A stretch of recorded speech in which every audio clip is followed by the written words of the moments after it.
Good day, Thomas Jefferson Hour podcast listeners. And let me get this out of the way right up front.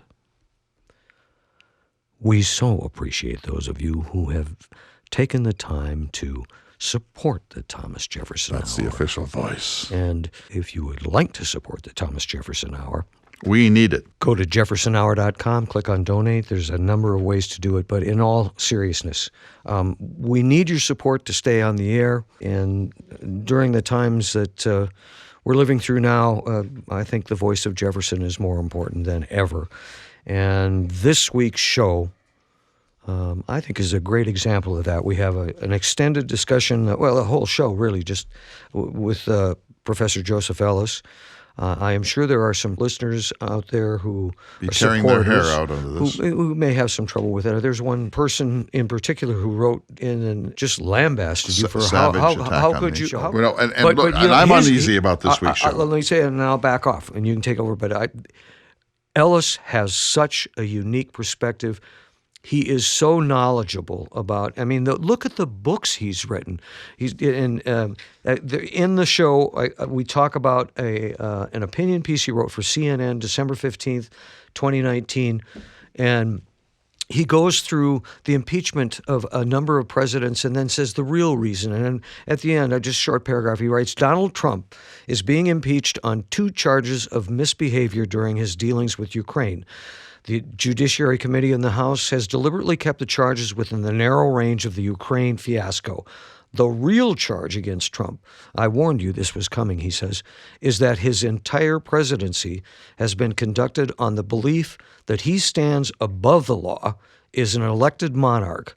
At issue is nothing less than the preservation of the Republican framework of the Constitution. That's really what this conversation is about. And I did not know what he was going to say. And it turns out that he and I have exactly the same view, which is this is the critical moment in the history of the American Republic, that this is, in the end, not about Donald Trump.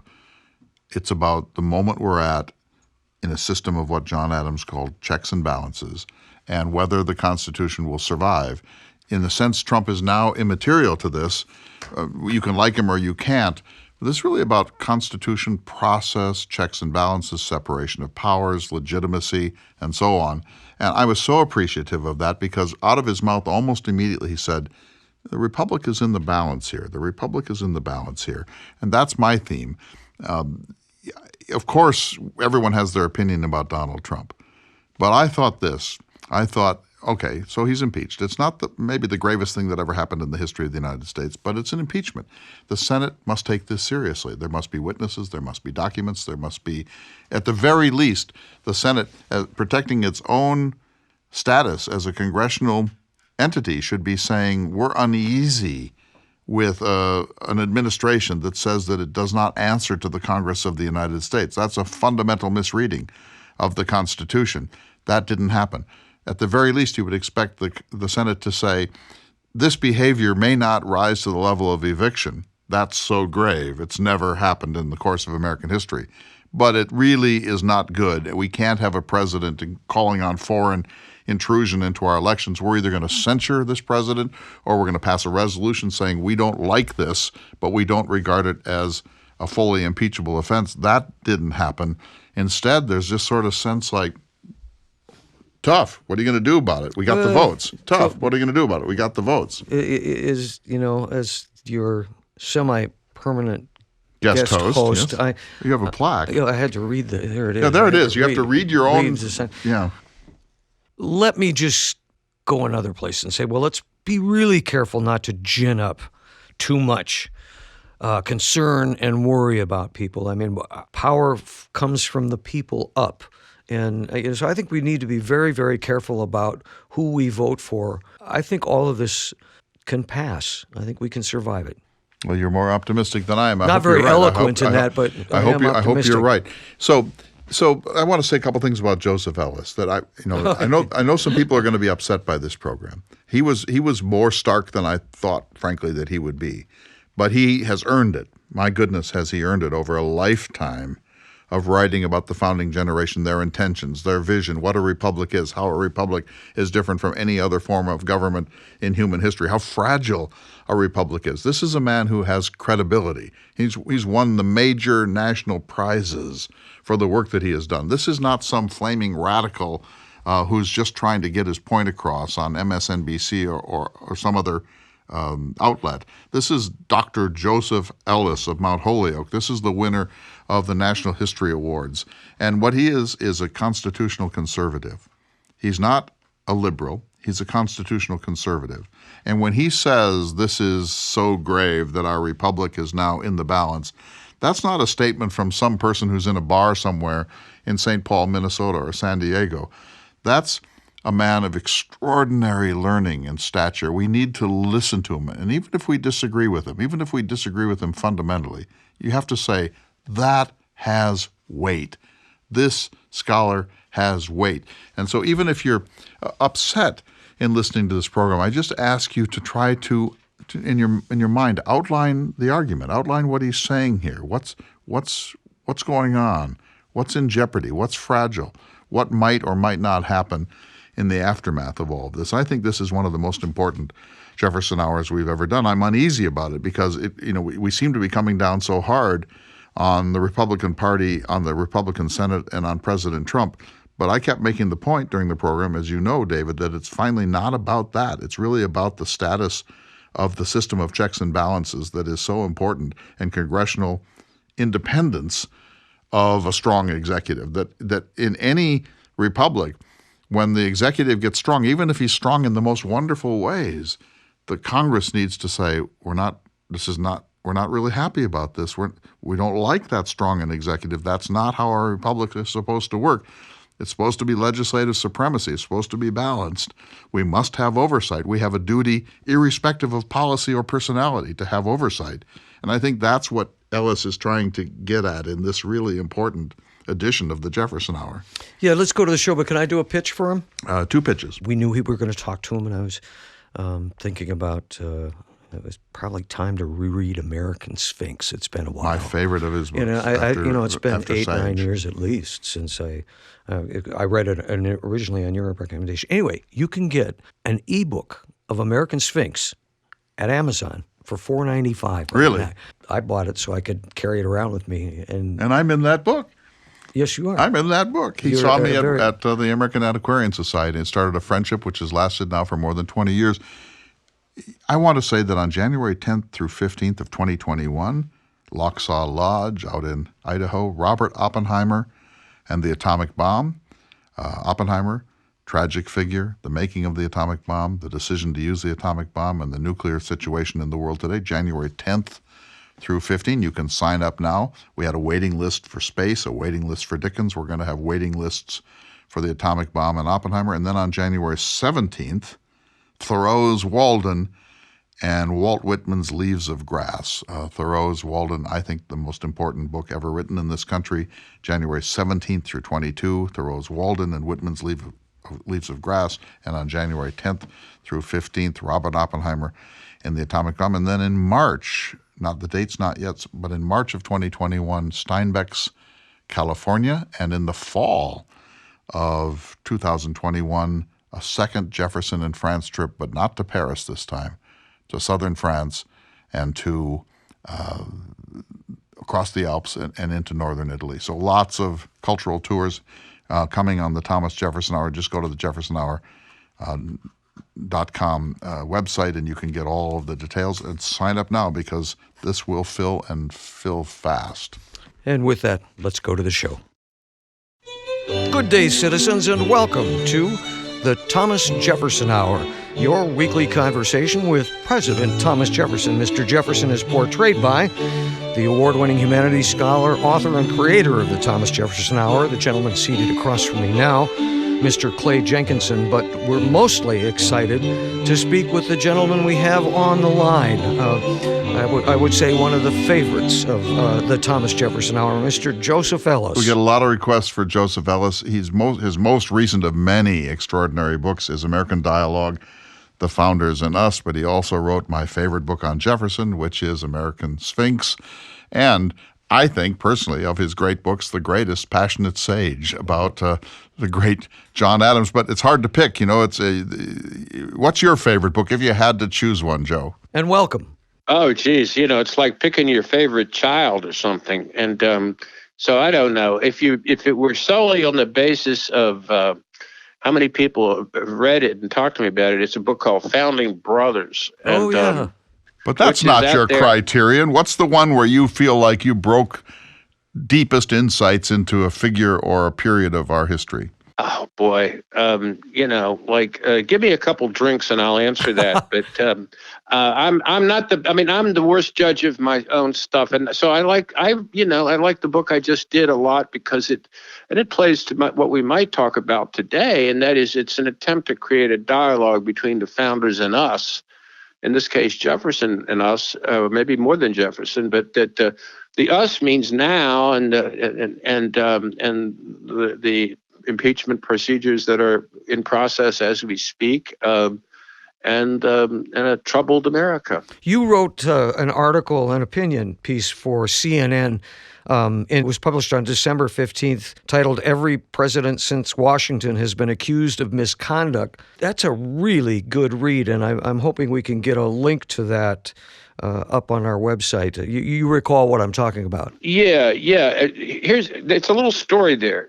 That is, when Nixon was being impeached, and the Senate requested a prominent historian, C. Vann Woodward, who was actually my advisor at Yale, to compile a history of impeachment in America. And they looked at every president, every single one, and to see what were, not just the impeachments that had already occurred. And so they compiled this book about the impeachment in American history. And just as they finished it and submitted it to the Senate, Nixon resigned. And so it was irrelevant. And but what happened was that when the new impeachment came, one of the contributors to the book, a guy called James Banner, decided to reissue it with additional essays on all the presidents since Nixon, and so I got a copy of that, and one of the generalizations that comes out of it is that every president in American history, save one, William Henry Harrison, has been accused of corruption and various abuses of power. Only three have been impeached. Well, four if you count Nixon. He got out before. The only reason Harrison wasn't is he died like 6 weeks after he was inaugurated. So his month in office saved him. He died of a cold that he caught during the inauguration. Which was one of the longest inaugural addresses in American history. So there's a lesson to Bill Clinton. That's a point we shouldn't gloss over. Yeah, one of the takes I have on it, which is Jeffersonian, really. We are uncomfortable with executive power that has any kind of appearance of kingship or standing above the law, that any form of robust executive power has historically been, we've looked at skeptically. As Jefferson intended us to look at it, that we must be extremely vigilant about the aggrandizement of the executive, because Jefferson felt that that's the road to tyranny, and that our republic was meant to prevent that sort of thing with a series of very significant checks and balances. And he meant that. He meant that. He did, though, when, as you know, Clay, when he's president in 1803, he takes the most powerful executive decision in American history, namely to purchase what became the Louisiana Territory on his own. And it was eventually endorsed by the Congress, but that he had to do it in an executive order. And he really worried about that because he was violating his own values and his own principles. And he said that to Madison and others. And Madison said, "Keep quiet.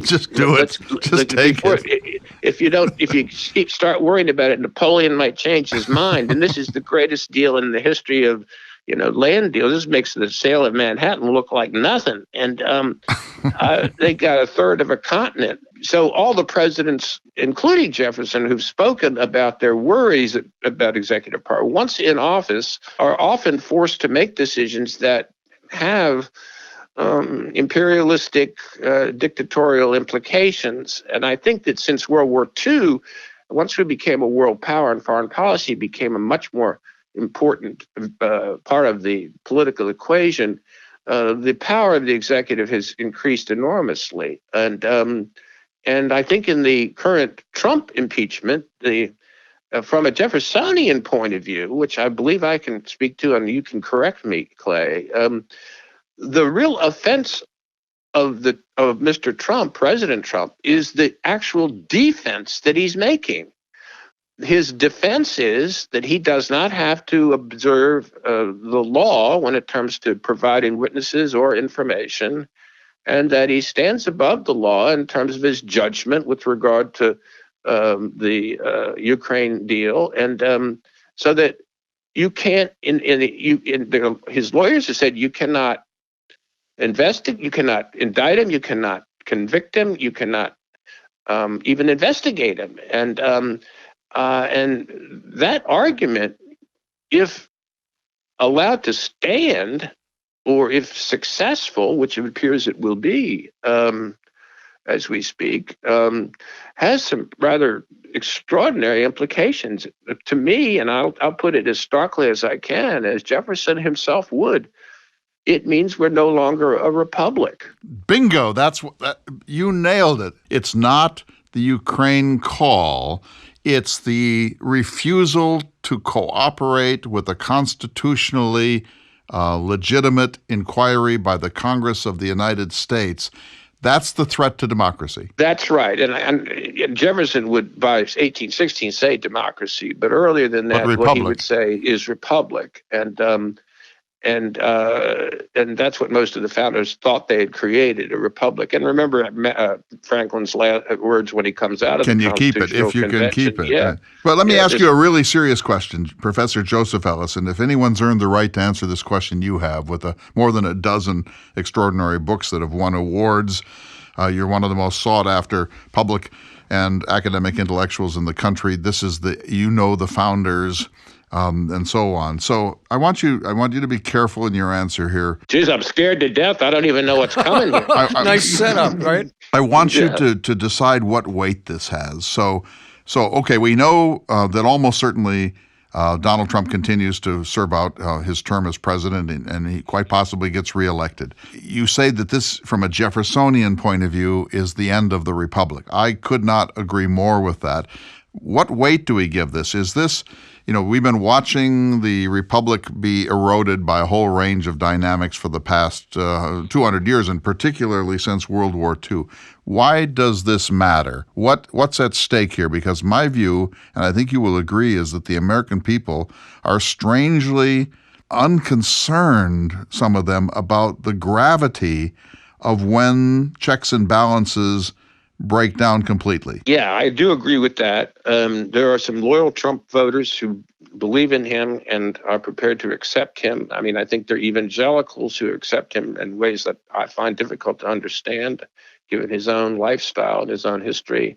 He speaks to them in ways that I cannot understand, but it's nevertheless successful. I'll be very specific here. If the Senate decides not to hear witnesses, and the trial is essentially a rigged trial of an attempt to rig an election, then the election itself will be a referendum on the implications of that decision. Yes. And if Trump is defeated in the election, the precedent that most concerns us will not be established. We will have decided that we do not wish a dictator or a elected king, and that will have important implications. If, however, if the Senate doesn't have witnesses, I think that the vast majority of American people want witnesses, something like 72%. It's almost up to 80 now, I think. Is it? Yeah. And even a majority of Republicans. And I think that that's going to hurt Trump, because it will be clear that the trial was a circus and not a legitimate trial. And now the Trump voters will believe that it was a circus to impeach him in the first place. But in my own judgment, the evidence that they're have presented is clear beyond a reasonable doubt that he violated the law and he violated his vow to the Constitution. But I think that Trump is a born dictator, meaning his thought process doesn't permit, he's not cognitively capable of considering evidence that does not support his own self-interest or self-aggrandizement. In some sense, therefore, he is inherently, constitutionally, a person who cannot keep an oath. I mean, he promises his wives that he's going to be faithful, and he isn't. He promises bankers he's going to pay him back, and he doesn't. Promises his lawyers he's going to do the same, and he doesn't. He promises employees he's going to take care of, and he doesn't. And that's the history there, and that he is therefore a person who can, if elected for a second term, can do damage that is permanent, it is enduring. And it's damage at the level that we've discussed, which is seen from a historian's perspective. Namely, we are a republic, the oldest nation-sized republic in the history of the world. And we are deciding that we are no longer quite that.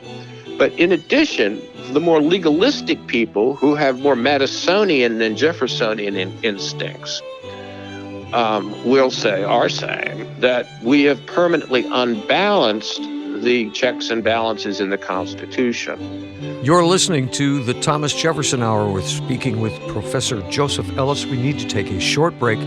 We'll be back in just a moment. Welcome back to the Thomas Jefferson Hour, an extremely important special edition of the Jefferson Hour with our favorite historian, Joseph Ellis, who is the author of a range of fascinating and important books, including American Sphinx, The Character of Thomas Jefferson. I've had the infinite pleasure of working with Professor Ellis on Ken Burns' films. We were cutting up together in the editing booth at Walpole, New Hampshire. We got rebuked by the great one because we were having so much fun watching the rough cut of the film on Jefferson back in 1998. Professor Ellis, let me ask you this question. You've said some pretty powerful things here in the last few minutes, but I think it's important for us to realize you're not saying these with glee. This is a grave, even tragic moment in the history of this country, right? Yes. I mean, my credentials are here. I mean, as a historian, I think they're pretty firm. I'm not, I'm a student of irony and paradox. I don't fit into any liberal categories or conservative radical categories. I'm really a Burkean conservative, but we are at a moment that we're crossing a line we've never crossed before. Ever. And I think that one of the jobs of a historian is to tell people that, look, we haven't been here before. I mean, it's weird for a historian to say it's unprecedented since we're supposed to be reaching wisdom by relying on precedent. But we've put ourselves in a position here in which the President of the United States is claiming to stand above the law. And his lawyers make no bones about that. That's his defense. And if a percentage of the populace thinks that's perfectly okay, that worries me more than anything else. Question. So, and this is a point you made in the first segment of this program, but I want you to explain it further. And this is, you say irony and paradox. Here's a paradox. In the end, this is no longer actually about Donald Trump. This is now about the Constitution. Well, and I think it's also about the Declaration of Independence. The Congress of the United States should be jealous of its authority. It should be anxious about executive overreach. They should be wanting to protect the primacy of the legislative branch, which is Article 1. They should certainly be suspicious of any aggrandizement in the presidency and in the executive branch. And so what's happening in the Senate is, of course, it's about Donald Trump, but it's more importantly about the future of the concept of checks and balances and separation of powers, which the founders, including Jefferson, regarded as the absolutely essential principle of a survival of a republic. So explain that it turns out it's beyond Trump now, isn't it? Yes, it is. And exactly what you say, I would just reiterate. And that's Madisonian more than Jeffersonian, Clay. But I think, it's really important because when the Senate votes today or tomorrow, not to hear witnesses and then to wrap this up and to acquit President Trump, they have essentially decided to abdicate their responsibility as a co-equal branch of government. And again, we've discussed how long will that precedent last and what it means. But I'd like to push it a little further in a Jeffersonian direction. You can read the Declaration of Independence. The part that nobody reads, the last 2/3 of it really, is an indictment of George III. The first person impeached in American history isn't Andrew Johnson, it's George III.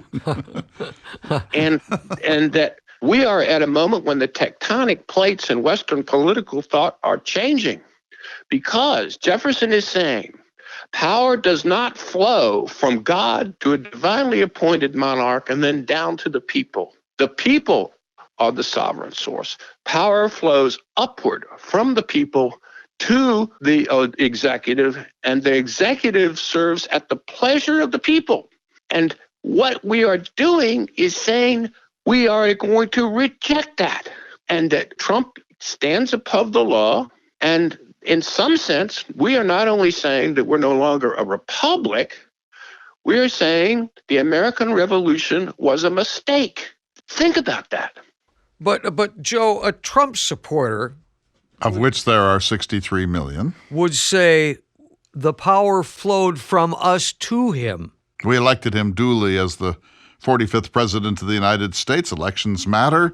That we knew this, as they like to say on the commentaries, this was baked in. We knew what sort of a man he was. We knew what he said he was going to do. Or He's as done Mick it. Mulvaney said, get used to it. Well, I think that that the reason that the founders in the Constitutional Convention. There's one of my the dogs. UPS man has come to the Ellis residence. And I'm sorry. It's all right. Go ahead. I'm going to just talk about. It's a good Labradoodle. He might even be a Trump voter. I don't know. And, he's a Trump plant in your household. Anyway, yeah. The reason they put impeachment into the Constitution is precisely because they worried that after an election, a president would violate his oath of office, and that there had to be a way to remove such a person prior to the next election. Now, they preferred the next election. The reason that it's hard to convict a president, impeach and convict, is that you have to have 2/3 in the Senate. And that's their way of saying, we don't want this to happen easily or frequently. And in fact, it has never happened. I mean, while Nixon stepped down, he never had a trial in the Senate because he resigned before the impeachment was official. And so they wanted it to be infrequent. But the impeachment provision and high crimes and misdemeanors was created for a moment precisely like the one we have. I think that's really an interesting point. Now, I watched as much of the proceedings as I could, and one of the arguments from Trump's defense team was that if we go through with this, it's going to become a common occurrence. It's going to happen to every president. And what you just said sort of refutes that. That's right. And well, there's an additional argument here. There's that Trump has, if he's exonerated or acquitted, he won't be exonerated, but acquitted, he has demonstrated that he is interested in cheating in this election. And he doesn't think that that's against the law. And he can do that. And he will do that. And in fact, Professor Dershowitz said this late week that if the president does something that he regards as in the interests of the American people, including violate the law to secure his reelection, that is actually a non-impeachable act, which is a pretty astonishing thing to say. That's one of the most bizarre arguments I've ever heard, and I think even I'm told from friends that Republicans in the audience were sort of wincing when they heard that. Because that's a bizarre argument. Trump's own definition of the public interest and Trump's everything else. I think that there's no question that the founders wanted the elective process to be the thing that removed a president, but the impeachment was there for those occasions when between elections. between elections when the values of the republic themselves were being put at risk. So a couple things here, Joe. I want to ask you an even bigger question, and I want to be really careful about how I ask it, but I'm talking about autocracy or incipient tyranny. So I believe that the Senate Republicans have kicked down the last guardrail. So in other words, we have these guardrails in our culture. We have the capacity of Congress to override vetoes. We have congressional oversight. We have the power of the purse, etc. At this point, given what Mr. Trump has done, the last guardrail we had before the election in November was an impeachment process. And the Senate is saying, nothing to see here. Whatever he did is okay. We choose not to serve as that guardrail for the stability and the survival of the republic. We're going to acquiesce and allow him to define the unitary executive in any way that he chooses. If that's the case, then, and I know this is going to sound a little crazy, but what prevents him from canceling the election of 2020? What prevents him from declaring martial law? What prevents him from locking up journalists that he despises? You're going to get some mail on that one. I know, but I'm asking. This is a question for a historian. So in the history of incipient tyrannies or autocracy, when you kick down the last guardrail, then what? Mm-hmm. Then what? Well, I think that one of the ways that you could test that, I mean, there is talk in some places that if Trump were to lose the election in a close election, he would refuse to leave. He would challenge the result. The legitimacy of the election. The legitimacy of the election. But I think that if suppose somebody turned to Justice Roberts in the middle of these deliberations and said, Mr. Chief Justice, you've heard before you arguments on both sides, but on the president's side, arguments as to whether or not he can refuse to provide witnesses and information and his tax returns, and these decisions are currently passing through the lower courts. Would it be possible for you to call an emergency session of the Supreme Court, bundle those cases, and offer a decision for us now within a matter of days that would allow us to know whether or not they are or are not violations of the Constitution? The Nixon precedent, Nixon versus U.S. 1974, is the clear precedent. And here's the question that Clay would ask about that. Suppose the Supreme Court says they are violations. Then what? And Trump says, I don't care what you said. I'm going to keep doing it. That I stand above the Supreme Court. That would be the ultimate statement of his belief in his above the law principle. And but nobody has turned to the Chief Justice or asked that question. And we are going to see decisions. Let's assume that Trump is acquitted. We're going to see decisions over the spring and early summer that relate to these matters, and things are going to come out, including his tax returns. But Joe, David says I'm going to get mail over this, but you are a historian, so not much surprises you. When Donald Trump was elected, you knew who he was, and I'm sure you had some misgivings about him. But I don't think you could have anticipated this moment where his defense team would say, we are not going to call material witnesses. We don't really even need to know what happened. We're going to say that the president can do what he wants and that he is essentially incapable of being checked by this Congress of the United States. I don't think you could have anticipated that in 2017, could you? No. So what prevents this from spinning further out of control? I know people will think we're all counting on two things here. We're counting on the fact that somewhere in the administration or the life of Donald Trump, there is a restraining mechanism of some sort. That's number one. And we are counting on the fact, and I hate to say this, but that he is in some ways a comic buffoon figure, and therefore he's likely to trip up. In other words, that he's not a tyrant in the fullest sense of the term. He might be a would-be, but the ineptitude of his administration and his own kind of narcissism may save us from what a real tyrant would look like. I don't like being on that thin ice, do you?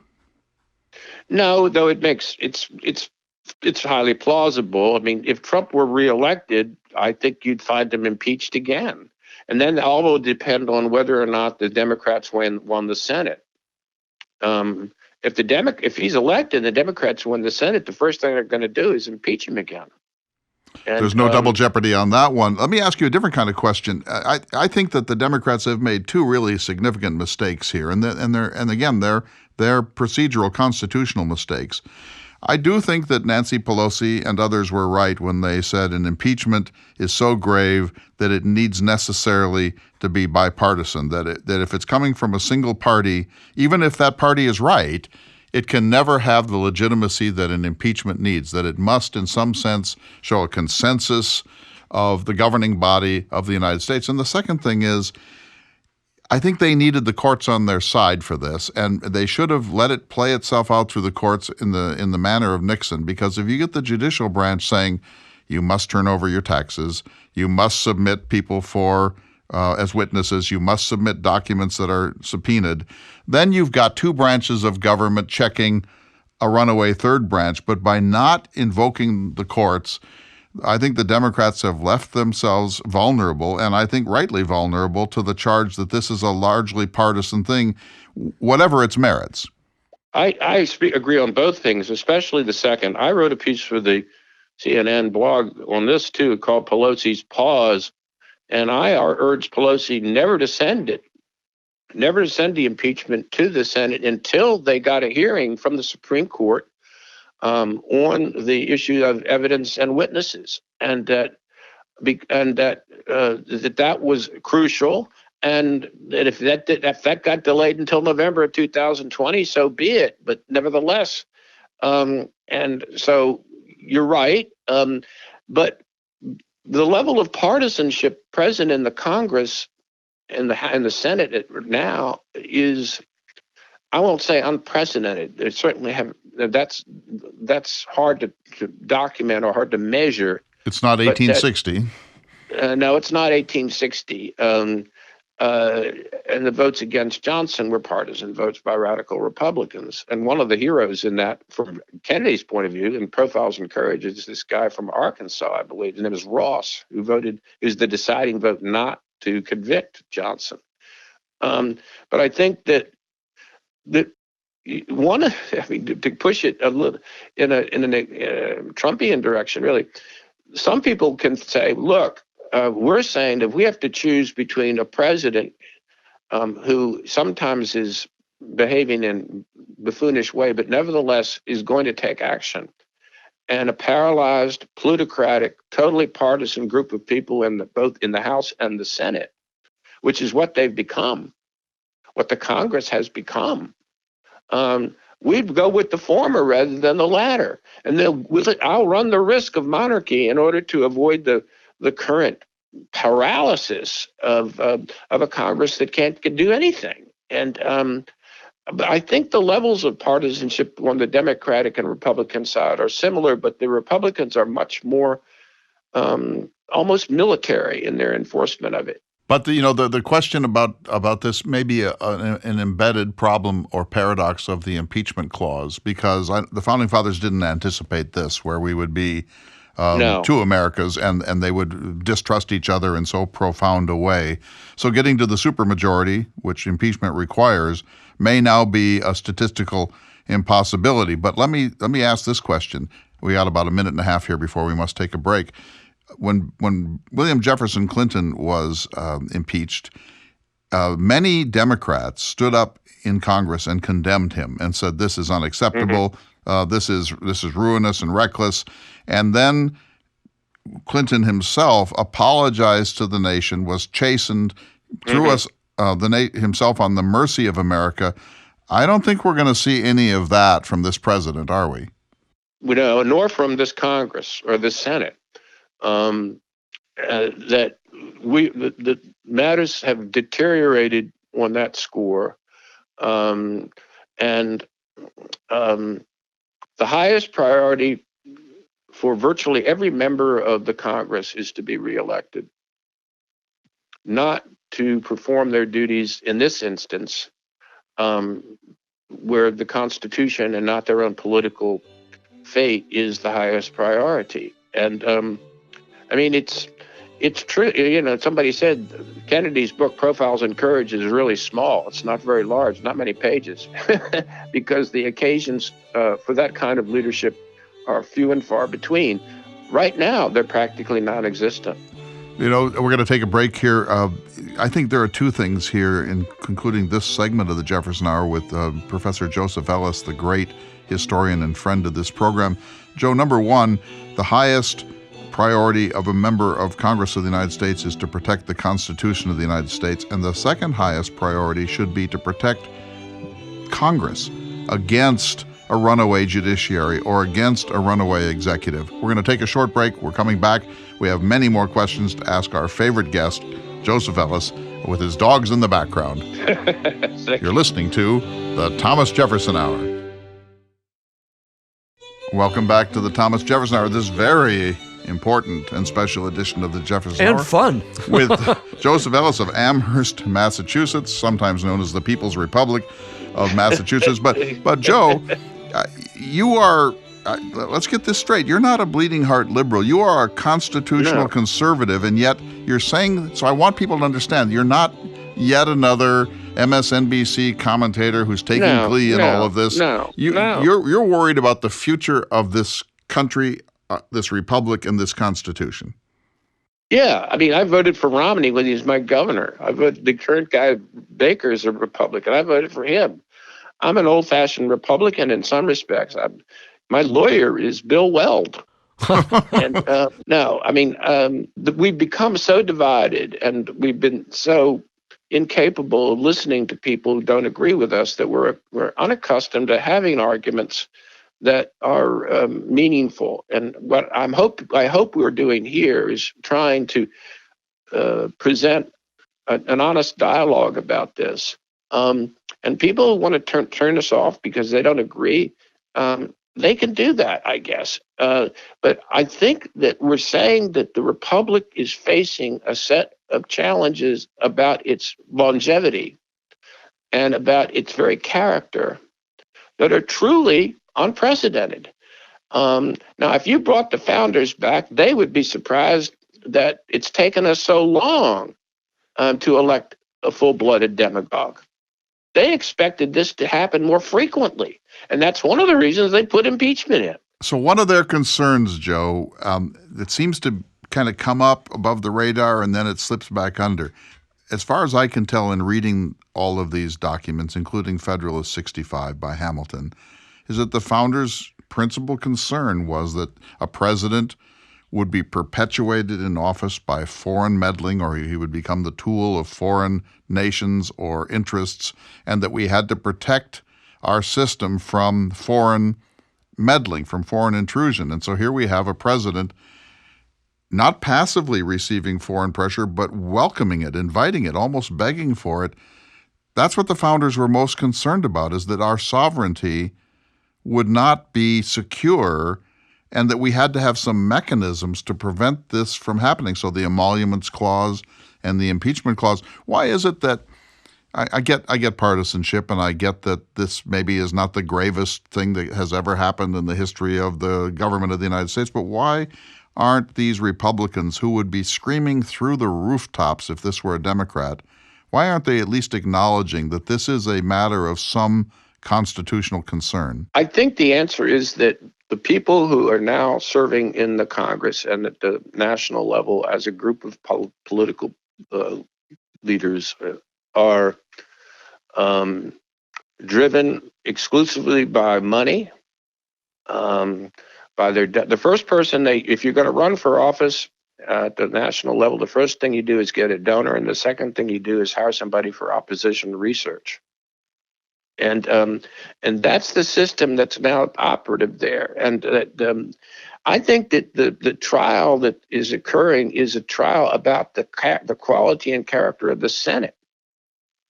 It's not a distinguished group. If you go back and read the debates in the Continental Congress, even read the debates in the House of Commons in the 18th century, those are people making arguments that are extraordinary and classically educated in most cases. And so it's an airburst in the night about who we are. Joe, this is David. We've got just a few minutes left in this conversation, and would you be willing to predict what you expect to see happen in the next month and a half? I predict that the Senate votes not to have witnesses and evidence, and to culminate with a vote that's a total partisan party line vote to find the president not guilty or to acquit him. Well, by the time this show airs, that will have happened. That vote will have happened. What do you expect next from the White House? I think once acquitted, Trump will obviously say that he is exonerated and that his own base will feel strong, confirmed in that regard, and that he will then feel free to attempt to libel his major competitor, which currently is Biden, and to solicit additional foreign assistance from either China or Russia in the election. And I predict it will be the most corrupt and the most dirty election in American history, which is saying a heck of a lot. So November 3rd, in some sense, becomes the most important election of your lifetime. Oh, yeah. And the real decision, the American public will be able to speak on that. And to the extent that what we've been saying is true, they ought to take that. This ought to be the highest turnout in the history of American presidential elections. So we'll see if that's true. We will certainly see if the American people realize what's at stake. And again, I want to say, and I really know you mean this too, Joe, this is not finally about Donald Trump. This is finally about the perpetuation and security of the American Republic. Let's just say that witnesses had been called and that all the truth that we can get at had come out, documents, and there had been some very considerable scrutiny of all of this. And at the end, he was acquitted. I might disagree with that personally, but I would still think that's a vindication of the system. But not to call the most material witness for the allegation, that is Bolton, to not call that witness because, A, I don't think they want to know what he has to say, and I don't think what he has to say would change their minds, but it certainly would make it harder for them to hold their head up after this vote. That's the crisis. The crisis is that due process has been forestalled deliberately because they don't want to hear what would come out of this very distinguished and very Republican advisor's mouth. If in fact we do end up having witnesses, let's suppose that it's an even vote. Justice Roberts rules that they must have witnesses. And that stands. The witnesses come in, and in the end, they still vote to acquit. Nevertheless, the American people will have had the opportunity to hear evidence to take into account as they decide who they're going to vote for in November. I'm okay with that if that's what happens. It's not about Trump now. It's about the Constitution, I believe. Gentlemen, we are out of time. Mr. Ellis, permission to call you back in a month or so? I would be pleased. I'm going off to this place called Petit St. Vincent. Oh, my. Which is somewhere off the coast of Venezuela. Yeah, you told me about that. Yeah. For 2 weeks, my beloved Ellen and I will be down there. And but I'll be back and would be thrilled to participate in another conversation. You're not going to seek asylum, are you? No, but cell phones don't work, no TVs, nothing. It's like being completely isolated. And right now, I'm so full of all this stuff that I'm looking forward to that. I'm taking 3 or 4 or 5 books, mostly novels. I'm rereading, believe it or not, a biography of Mark Twain, and trying to keep my mind, vigorous if I can. On that note, Twain said laughter is finally the only way we can get through this, and maybe that's what it's going to take. We're talking with our dear friend, Professor Joseph Ellis of Amherst, Massachusetts. We so appreciate you. Good luck out on the coast of Venezuela, and we'll see you when you get back. A republic, if we can keep it. And even out there in the Badlands, hold it together, baby. Thank you. Thanks, Joe. Take care. It's just great to hear Joe Ellis's perspective. I wish every American could hear his perspective on this because it comes from a historian, not from an ideologue. Thank you so much, Clay. And it is now time for this week's Jefferson Watch. My friends, when the Senate of the United States voted on Friday, January 31st, 2020, not to call John Bolton or any other witnesses in the impeachment trial of President Donald Trump, death rattled in the throat of the American Republic. It's over now. We will, of course, continue to be a great and powerful nation, a rich nation, with all the Walmarts full and plenty of inexpensive gasoline at the pumps. But we cannot any longer even pretend to be a republic. Thomas Jefferson's dream of a nation in which the legislative branch was first among equals, where Congress watched the executive like a hawk, where no individual or individuals got their hands on much power, and every nexus of power was checked and balanced by another nexus that existed to protect the Constitution, to protect due process, to protect the liberties of the American people, where power and sovereignty were diffused, not concentrated in the hands of the few or the one, where we preferred liberty to government efficiency, and where we would never approach monarchy and autocracy again, even from a distance. All that breathed its last gasp in the triumph of one of the least restraining men in American history. The Founding Fathers are turning over in their graves. What Jefferson said about the Missouri Compromise in a letter to John Holmes on April 22, 1820, seems to apply perfectly to this sad moment. Said Jefferson, "I regret that I am now to die in the belief that the useless sacrifice of themselves by the generation of 76 to acquire self-government and happiness to their country is to be thrown away by the unwise and unworthy passions of their sons, and that my only consolation is to be that I shall not live to weep over it." Now exonerated, without a whisper of Republican condemnation, just watch what Mr. Trump will undertake. Where there is no penalty for wrongdoing, wrongdoing will set up housekeeping and begin to undertake even bolder violations of our constitutional order. President Trump's now famous call with Ukrainian President Zelensky occurred one day after he seemed to be exonerated by the Mueller report last July. He had learned nothing, or rather, he had learned that he was right about what he said about Fifth Avenue in New York. He was not chastened, but emboldened to take greater risks with the Constitution. You may think that I'm overreacting. I hope that's true. But I have spent the last 30 years trying to understand what we mean by the magical word republic, trying to understand what went wrong in the Roman Republic in the century that culminated in Julius Caesar and then his grandnephew Augustus, who became the first emperor of Rome. Over many years, from my vantage point as a lover of Thomas Jefferson, I have watched the erosion of our republic in the loss of civility and citizenship training, in our satisfaction with world empire, in our willingness to let money buy representation in legislative chambers throughout America, including the U.S. Capitol, and the emergence of a smug class system in which about 150 families now own most of the wealth of America. But through all of that decline, I felt that we somehow were still holding on to some last filament that made it possible for us to say we were at least still marginally a republic. That filament was cut by Republican senators on January 31st. They were the last guardrail, the last backstop.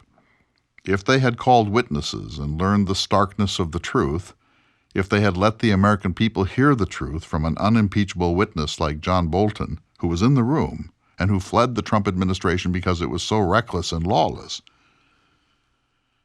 if they had concluded by condemning Mr. Trump's actions, warning him in the severest terms not to repeat such antics, and perhaps even voting to censure him as a way of showing him how serious they were, how much they loved the U.S. Constitution, more than the cult of an individual who is not at heart even a Republican, we might have been saved or the Republic prolonged. But they refused.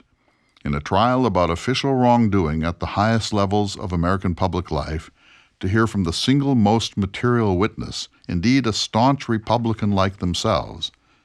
In other words, They refuse to take an impeachment trial of a president of the United States seriously, and America will rue the consequence for decades, if not forever.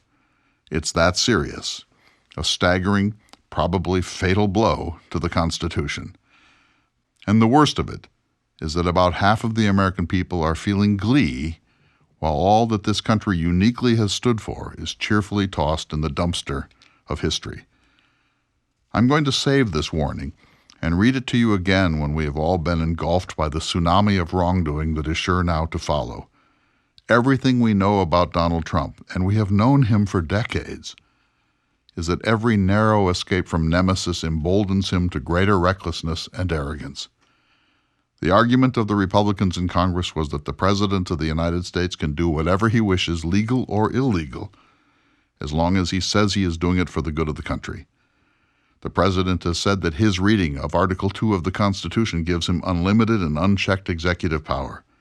That is not what the Founding Fathers intended. In fact, that is precisely what they feared worst. It was the crabby Republican John Adams who said, "In America, no man is above the law." But the Republicans of the United States Senate have endorsed in even starker terms what Richard Nixon said to David Frost: when the President does it, that means it is not illegal. My unbearable pessimism, the worst in my long lifetime, is not that President Trump has been acquitted of abusing his trust as the 45th President of the United States. I do think he committed clearly impeachable offenses, but honest people can disagree about whether his actions rise to the level of impeachment. There has never been a successful eviction of a President of the United States in the Senate. Perhaps the Ukraine affair, although appalling, is not quite enough to warrant that grave constitutional remedy. Honest individuals can disagree. My pessimism and fear comes from the fact that nobody in the Republican Party condemned President Trump's actions. No Republican said that Mr. Trump's attempt to pressure Ukraine into announcing an investigation of his chief political rival in the 2020 election was wrong, a violation of public trust, an offense against fair play, and an assault on our system of elections. When President Clinton was impeached for perjuring himself over his extramarital affairs, including one with a White House intern half his age, his fellow Democrats voted not to evict him, but scores of them condemned his actions and said he had broken trust with his oath of office. President Clinton himself said that what he had done was wrong, and he threw himself on the mercy of the nation. That was 1998. Do you think Mr. Trump will apologize to the American people in the next weeks and months? That alone tells you where we are. The Republicans of 2020, with the help of eminent constitutional scholar Alan Dershowitz, formed a perfect phalanx to protect an individual they all know is guilty of an offense that would throw them into a frenzy of outrage had it been performed by a Democratic president.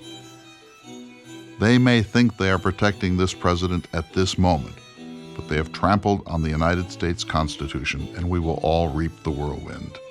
This is the darkest day of my lifetime as someone who believed we were different from other nations because we continued to believe that for all our weaknesses as a civilization, we would be vigilant to protect ourselves from incipient tyranny.